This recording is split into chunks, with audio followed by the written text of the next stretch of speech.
Hi everyone! Welcome to my first yoga tutorial. I'm Berna. Today's practice is all about Sun Salutation, step by step. This sequence is found in different styles of yoga and mostly used to warm up and loosen our joints in order to activate and energize our body.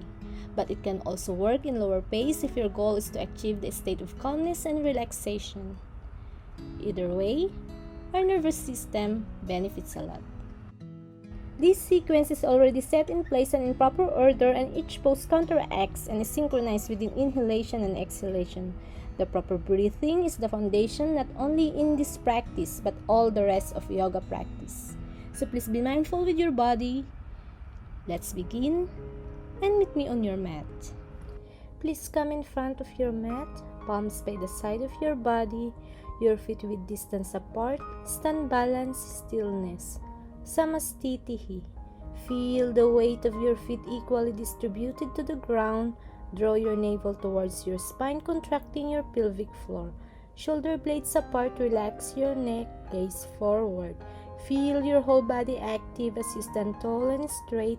Now slowly come to step 1. Prayer pose. Both palms in front of the chest and slowly bring the awareness into your breath, connecting to your body. On your first inhalation, arms rise to the sky and slightly arch your back, shoulder away from your ears. And as you exhale, bend forward from the base of your spine and come to your forward fold. Avoid rounding your back, place your palms by the side of your feet, and if you cannot reach the floor, try to bend your knees a little to lengthen your upper body.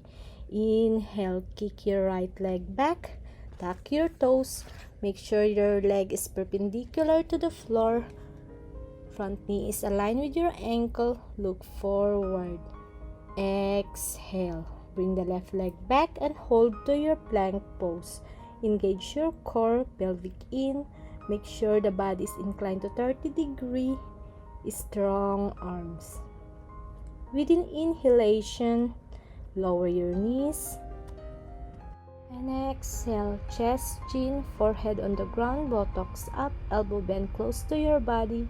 Hold your breath for 3, 2, and 1. Now let's take a deep breath in as you move to your cobra and tuck your toes, palms by the side of your last rib cage, elbow bend close to your body, lift your front torso up to your navel, round your shoulder back, open your chest, gaze up, and feel your heart shine. And as you exhale, bring the weight to the balls of your palms, spread your fingers, press and raise your hips up and back, release your tailbone to your downward facing dog. Head down, belly in, try to bring your heels down as you engage your legs. It's okay to tuck your toes or bend your knees a little, ribcage hugging in. And as you move your body a bit forward, inhale, knee to your nose and drop your right leg in front of the mat in between the hands.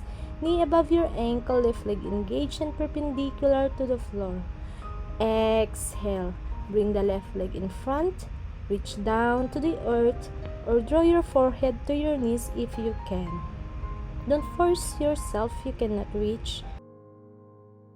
Inhaling, arms and body rise, tailbone down, and slowly come back to your prayer pose and relax to your initial pose.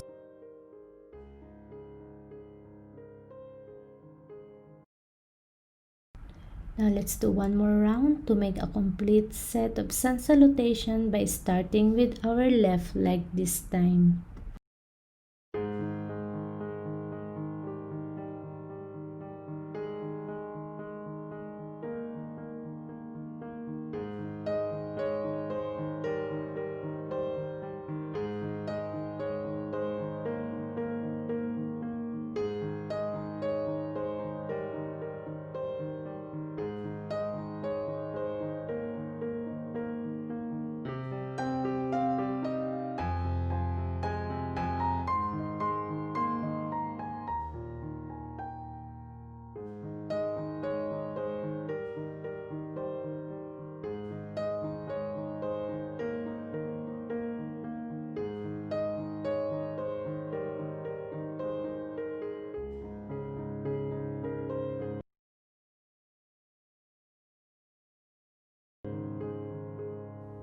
Thank you everyone for joining me today. I hope you liked the video and you learned the steps.